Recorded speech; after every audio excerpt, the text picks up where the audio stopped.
돈 버는 재미. 증시의 큰 흐름부터 유망산업까지 투자 판단에 필요한 핵심을 정리해드립니다. 돈 버는 재미, 염승환 LS증권 이사와 함께합니다. 어서 오십시오. 네, 안녕하세요. 네.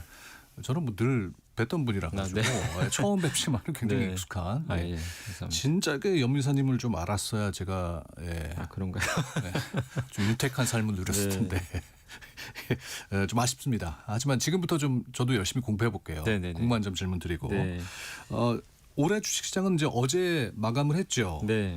코스피가 올해 엄청 올랐습니다. 뭐 70%가 넘는 상승세를 기록했는데 왜 이렇게 좋았던 겁니까 올해? 그러니까 뭐 주가라는 게 올라가는 게 뭐 이유를 대면 또 한도 끝도 없지만 이제 핵심적인 것만 딱 세 개 말씀드리면 네. 첫 번째가 이제 뭐 정부 정책이죠, 사실은. 이재명 대통령이 그 당선되기 전부터도 공약을 얘기했죠, 코스피 5천. 네, 근데 그거를 말로만 했다기보다는 이제 법을 바꿔버렸죠, 상법 개정 같은 거. 네. 근데 그걸 통해서 올 초 지수만 해도 야 이게 진짜 5천을 향해 갈 수 있을까? 예. 그렇게 생각했는데 4,200까지 왔으니까.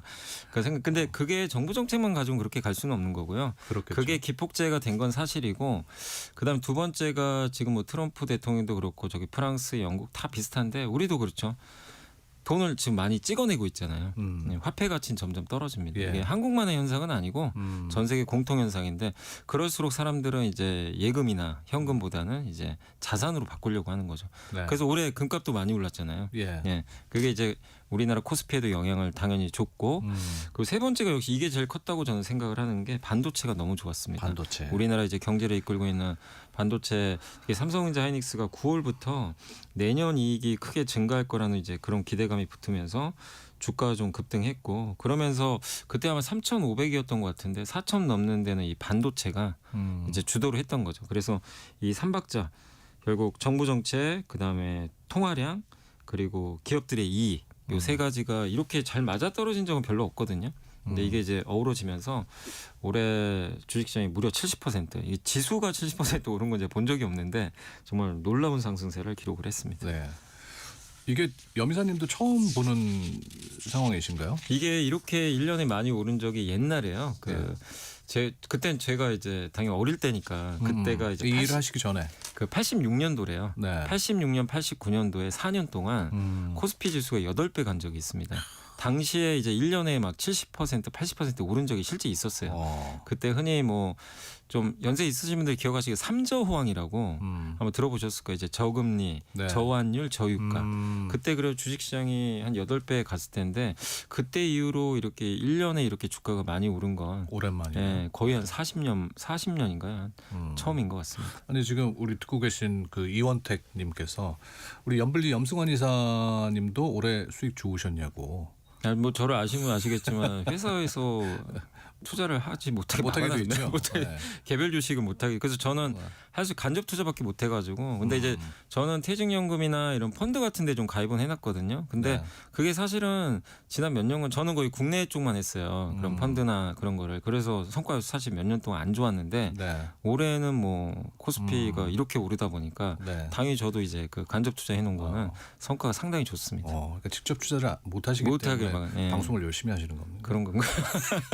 그러니까 아까 말씀하셨던 것처럼 이제 삼성전자와 하이닉스가 또 주식 시장을 이끌었고, 아까도 잠깐 말씀하셨지만 이제 내년에도 수익이 좋을 것이다. 네. 그러면 역시 이 두 종목의 주가도 좋을 것이다라는 예측을 해볼 수 있을까요? 네, 맞습니다. 일단 이제 우리가 보통 이익이라고 많이들 표현하는데, 이제 내년에 올해 삼성전자 영업이익이죠. 영업이익이 39조 원 예상하거든요. 네. 올해가. 근데 아직 안 끝났죠, 4분기가. 근데 내년 전망이 최소가 87조고요. 87조. 그리고 최대가 얼마 전에 일본의 노무라 증권이 보고서를 썼는데, 내년 삼성전자 영업이익이 133조도 나올 수 있다. 그러니까 이렇게 따지면 한 3배가 증가하는 거죠. 근데 그러니까 한조간 안 좋았어요. 안 좋았죠, 그래서 뭐 되게. 국민주라고 네. 그랬는데 이게 웬 국민주냐 뭐 소리 들을 때도 맞습니다. 있었잖아요. 예. 근데 올해 이제 삼성전자가 주가가 110% 올랐거든요. 연초 대비. 이렇게 오른 건 내년에 이렇게 돈을 많이 벌 거다. 이런 기대감이 있고, SK하이닉스도 올해 영업이익이 42조 전망하는데 내년에 77조 원에서 105조 원 정도. 네. 이 둘을 합치면 200조가 넘는, 정말 이 두 회사 그냥 200조를 내년에 번다는 거죠. 그 영업이익으로. 근데 그렇게 됐던 이유가 AI 시대가 열리면서 데이터 센터의 이제 메모리 반도체 수요가 예상보다 훨씬 좀 늘어나는데 지난 몇 년간 사실 삼성전자도 고생을 했던 게 업황이 너무 안 좋았어요. 반도체가. 그러니까 이제 투자를 못 하죠. 그러면 공급을 망설이게 되는 거죠. 못 늘리는데 근데 그렇게 공급은 정체돼 있는데 갑자기 수요가 폭발하면 이거 가격은 튀게 돼 있잖아요. 예, 그래서 그 현상이 지금 나오기 시작했고 이게 내년까지 이어질 것 같은데 마치 그 아마 4년 전에 코로나 때 아마 기억하실지 모르지만 그때 그 해운사들 주가가 엄청 오른 적이 있거든요. 네. 그때 해운사들 막 주가 5배, 10배씩 올랐을 때 아마 아시겠지만 배가 하나 쓰러져 가지고 수혜주 운하에서 이 배가 못 돌아다니는 거죠. 공급이 막히니까 운임이 한 10배 올라버렸어요. 그러네요. 그러니까 지금 약간 반도체 각도 약간 비슷하게 지금 수요는 폭발하는데 네. 이걸 만들어줄 회사는 공급이 적고 부르는 건 값이고 약간 그런 현상이 나와서 지금 이렇게 좀 호황을 좀 누리고 있는 것 같습니다. 근데 저도 이제 주식 투자를 좀 합니다만은 이거 그 뭐 변동성 이게 AI도 올해 막 뭐 대세론으로 가다 갑자기 중간에 또 거품론이 네. 일어가지고 이게 뭐 가슴이 철렁했다가 또 기분이 네. 좋았다가 이런 상황은 어떻게 대처를 해야 되는 겁니까? 그러니까 이제 주가라는 거는 항상 기대감을 가지고 올라가는데 항상 그거거든요. 이제 먼저 기대감, 이럴 거다. 가지고 이제 오르기 시작을 하죠. 마치 요즘에 테슬라 주가가 좋은 게 테슬라는 전기차가 잘 안 팔리거든요. 근데도 주가가 지금 계속 오르는 건 자율주행차 있잖아요. 네. 로봇. 요걸로 세상을 바꿀 기업 아닌가? 이 기대감을 오르는데 근데 그렇게 해서 오르고 나서 그게 우리 기대를 충족시켜주면 그건 거품은 아니에요. 근데 못 충족시킬 것 같은 이제 상황으로 가면 그 회사는 거품이 껴버린 거죠. 그러니까 AI도 좀 비슷한 게 뭐냐면 AI로 아직 제대로 돈 버는 기업은 전 세계에 몇 개 없어요. 돈 버는 게 반도체 회사들, 엔비디아, 예. 삼성전자, 하이닉스. 근데 그걸 가지고 서비스를 해서 지금 많은 분들이 챗GPT 쓰시지만 그걸 하는 오픈 AI란 기업도 엄청난 적자를 보고 있어요. 네. 근데 그걸 벌려면 한 3, 4년 기다려야 되거든요. 근데 이런 관련된 기업들의 주가가 워낙 오르다 보니까 시장에서는 너네 올랐는데 왜 돈은 못 벌지? 이제 못 기다려주는 거예요. 실적은 주가가 아직 차라리 안 올랐으면 상관이 어. 없는데 기대는 이미 올라가서 주가는 올라갔는데 이제 투자들이 좀 인내심이 좀 바닥나 버린 거죠. 그래서 돈 잘 버는 기업은 괜찮아요. 네. 뭐 엔비디아나 이런 건 견조한데 오라클이나 이런 이제 기업들은 증명을 지금 못하니까 이게 버블이 생기는데 근데 이 버블도 이게 진짜로 버블인지 아닌지는 2, 3년 지나야 아는 게 2, 3년 후에는 돈을 벌 거라고 했거든요. 네. 그때 못 벌면 진짜 그게 이제 버블로 판가름이 나는 거고 그때까지 알 방법이 당장은 없어요. 왜냐하면 투자는 계속해야 되고. 네, 그래서 계속 버블로는 나오겠지만 네. 실제 버블을 검증할 방법은 지금은 없습니다. 네. 올해 그 자동차도 수출은 실적이 좋지 않았습니까? 네네. 근데 주가에는 그렇게 크게 반영이 되지 않은 것 같은데 내년에는 어떨까요? 이게 이익이 아무리 좋아도요. 이게 뭐 현대차나 기아가 1년에 10조 이상씩 벌거든요. 순이익으로 되게 많이 버는데 문제는 지난 3년 전부터 이렇게 버는 그 금액이 조금씩 줄어요. 이익이 좀 감소하는 거죠. 이 숫자는 높지만 네. 그러면 이제 주식시장 별로 그걸 안 좋아하거든요. 항상 성장하기를 원하는데 근데 이제 올해 드디어 이익이 증가할 거란 얘기는 있어요. 근데 작년에도 아주 나쁜 실적은 아닌데 어쨌든 이익이 감소하는 거 아니냐. 그게 하나가 있었고요. 두 번째가 관세가 있었잖아요. 관세. 자동차는 관세가 한참 그 관세 협상 끝나기 전까지 25% 맞았잖아요. 예. 되게 높은 고유 관세죠. 이번에 협상에서 15로 낮춰졌지만 관세 피해주로 인식이 돼버리니까 시장에서는 이거를 그냥 관심을 안 갖는 거죠. 굳이 왜 자동차처럼 불편한 업종을 하지? 다른 거 하자. 이제 이렇게 해서 뭐 주가도 좀 부진했지만 근데 자동차주들이 그래도 저번에 관세 협상 끝나고 나서는 좀 회복이 됐어요. 주가도 회복돼서 올해 아마 현대차가 주가가 한 40% 올랐어요. 예. 올랐는데 물론 코스피보다는 못했죠. 코스피가 너무 많이 올랐으니까 그래도 이게 하반기에 좀 만회해서 이 정도 올라온 거는 관세 협상이 끝나서 그런 거고 내년에는 좀 기대가 되는 게 이익도 증가하겠지만 현대차도 로봇 사업 하거든요. 네. 자율주행. 그래서 이제 시장에서는 테슬라처럼 이런 사업들이 좀 잘 된다면 또 기대감이 높아질 수 있으니까 적어도 자동차는 내년에는 제 개인적으로는 좀 그 올해보다는 나은 흐름 나오지 않겠냐 이렇게 생각하고 있습니다. 올 상반기에 또 주목받았던 그 업종이 이제 조선, 방산, 원전, 소위 우리가 조방원이라고 부르는 이 종목으로 웃으신 분들 많이 계셨을 예, 거예요. 맞습니다. 네. 그래서 이 조방원이 올해 사실 그 삼성전자 9월부터 이제 급등하기 시작했는데 그 전까지는 여기가 왕이었어요. 코스피 왕자리를 차지하고 있었는데 이제 삼성전자라는 약간 왕이 염미사님도 좀 재미 보신 것 같은데. 저는 저 개별 주식 못한다니까 하고 싶은데 할 수가 없습니다. 근데 어쨌든 이게 조방원이 왕이었다가 왕자를 좀 내줬죠. 최근엔 내주긴 했지만 어떨까요 내년에는? 내년에 요즘엔 좀 이제 답답하실 거예요. 주가가 잘 안 가니까. 근데 이제 내년에도 이들이 올랐던 배경은 사실 트럼프 정책 때문에 오른 거는 아마 많이들 알고 계실 거예요. 트럼프 대통령이 배가 필요하다. 배 이게 어떻게 보면 중국 견제 목적이죠. 군함을 지금 못 만드는 상황이니까. 그래서 그걸 만들어줄 동맹국은 사실 한국과 일본밖에 없잖아요. 그 상황에서 일본은 우리보다 좀 경쟁력이 떨어지니까. 근데 미국에서 군함 발주가 이제 시작이 됐고, 근데 한 가지 지금 문제가 뭐냐면 미국 법을 바꿔야만 다른 동맹국에서 만들 수가 있대요. 그 법을 이제 개정을 해줘야 되거든요. 예. 네, 트럼프 대통령 의지가 있어서 아마 가능할 것 같고 그거를 좀 기대하신다면 내년 조선주 괜찮을 것 같고요. 또 방사는 전쟁이 좀 이제 약간 종전 분위기로 좀 가잖아요. 최근에 우크라이나랑 러시아나 그러면 이게 방산주 안 좋은 거 아니냐 이랬을 수 있지만 유럽은 그거랑 별개로 2030년까지 국방비 GDP 대비 5%로 늘려야 돼요. 예. 지금 2.5거든요. 이걸 늘려야 되니까. 큰 수치네요. 네. 2배를 늘린다. 근데 우리나라가 22년도에 폴란드에 대규모 수출했잖아요. 무기를. 근데 지금도 수출이 계속 되거든요. 네. 그만큼 한국 무기를 가성비 좋다고 하더라고요. 빨리 만드는데 성능은 좋고 가격은 싸고. 그래서 유럽에서 지금 인기가 좀 있어서 이 부분들도 이게 전쟁 끝난다고 무기를 안 살까? 네. 왜냐하면 트럼프 대통령의 정책이 뭐냐면 불개입주의죠.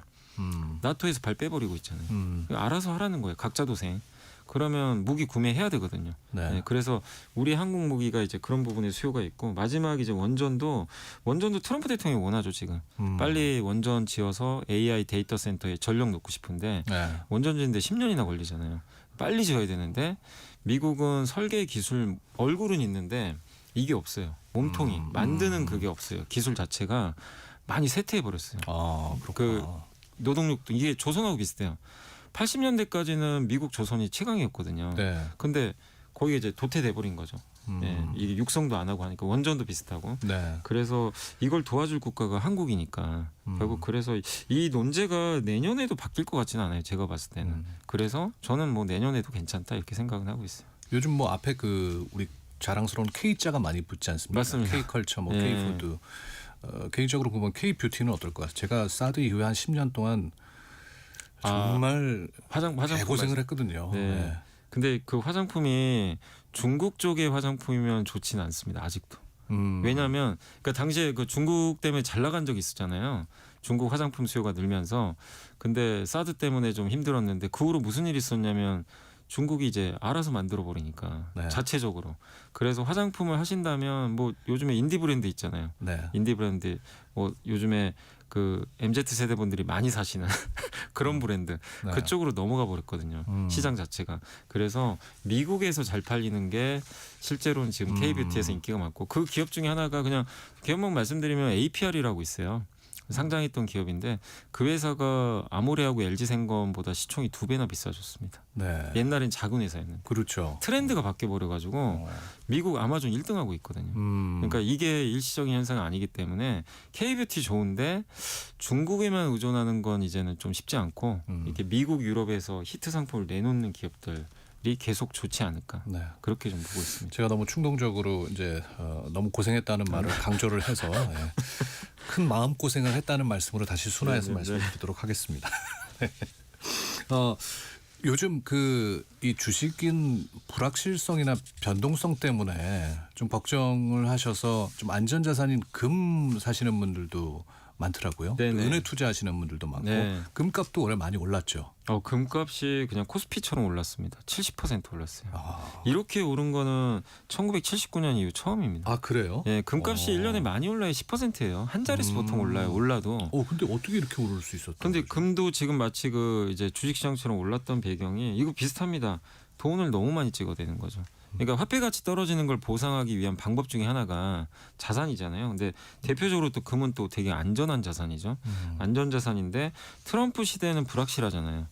그리고 지금 전쟁도 어디서 또 날지 모르고 그러니까 그러니까 시장 참가자들의 생각이 금을 그냥 이제 필수 포트폴리오로 잡아놓고 있어요. 네. 보통 미국에서 전통적으로 포트폴리오를요 주식 6, 채권 4로 잡아요. 이게 바뀌었대요 올해는. 주식 5, 채권 3, 실물자산 2. 아하. 그럼 여기 2가 여기 금이 많이 들어가요. 예. 은도 들어가 버렸어요. 은값은 올해 150% 올랐습니다. 근데 금 사기에는 지금 너무 비싼. 네, 비싸다고 아닙니까? 하는데 그 얘기가 올해 상반기에도 나왔거든요. 금이 3,000달러 초반할 때도 비싼 거 아니야. 근데 4,500달러까지 간 거예요. 지금. 그러니까 지금 금값이 일각에서 뭐 5,000달러 넘어갈 거다. 예, 온스당 그런 얘기도 나오는데, 그러니까 뭐냐면 여러 매력들이 있어요. 또 중앙은행에서 달러 대신 금 매입하거든요. 이렇게 네. 미국과 좀 약간 좀 애매한 국가들 있죠. 이런 국가에서 그래서 금 수요는 많은데 또 금의 공급은 없고 하니까 이런 구조는 이어지는데, 근데 이제 말씀하신 대로 이렇게 많이 오르면 한번 흔들립니다. 분명히 흔들리기 때문에 그 점은 조심하셔야 되겠지만, 금의 이 매력 자체, 이 올라가는 어떤 근거는 내년에도 이게 유지될 가능성이 높기 때문에 금의 그 추세 자체는 저는 좀 계속해서 우상향하지 않겠냐 네. 이렇게 말씀드리고 싶고, 다만 좀 많이 오른 거는 변동성을 불러일으키니까 그 점은 좀 유의할 필요는 있는 것 같습니다. 아이고 시간이 이렇게 금방 흘러가 버렸는데 마지막으로요. 우리가 FOMC 얘기를 잠깐 한다 그랬는데 네. 그거와 더불어서 새해 코스피 전망, 주식시장 전망 간단하게 좀 해주시죠. 네, FOMC 회의록이 나왔는데 그 연준이 좀 분열된 것 같아요. 옛날에는 그냥 만장일치거든요. 인하 뭐 인하 아니면 아닌데 3명이나 반대를 했어요. 금리 인하에. 네. 그렇기 때문에 연준 내부에서 분열됐다는 건 내년도 통화 정책이 좀 만만치 않겠다. 이런 좀 증거가 될 것 같고, 그래서 약간 분열됐다는 거 염두에 두시고, 그리고 이제 내년 전망을 좀 해드리면 이제 뭐 대부분 증권사들이 내년도에도 좀 낙관적으로 보고 있고, 저도 개인적으로는 일단 많은 분들이 5천 얘기하잖아요. 사실 5천 갑니까? 예, 저도 갈 거라고는 보고 있어요. 근데 간다면 상반기에 가지 않겠냐. 하반기보다는 상반기가 좀 모멘텀들이 많고, 또 정부의 코스닥 활성화 대책도 나올 거고, 네. 미국은 감세 효과 내년에 세금 환급해 주는 게 상반기거든요. 소비도 좀 늘 것 같고, AI 투자도 좋을 것 같고, 내년 하반기에는 스페이스X가 상장하니까 너무 큰 회사가 상장하면 주식시장이 좋은 건 아니거든요. 그래요. 이 공급이 늘어나니까. 네. 그래서 내년 하반기보다는 상반기가 좀 더 환경이 유리한 것 같아서, 우리나라 반도체의 큰 문제만 아니면 저는 뭐 가능하지 않겠냐 이렇게 일단은 생각은 하고 있습니다. 반도체 큰 문제가 아니라 반도체도 내년은 좋다는. 네, 좋다는 그 가정만 유지된다면 네. 여기가 무너져 버리면 못 가는 거죠, 사실은. 알겠습니다. 자, 돈 되는 재미 여러분 느끼셨나요? 염승환 LS증권 이사와 함께했습니다. 고맙습니다. 네, 새해 뵙겠습니다. 감사합니다. 네.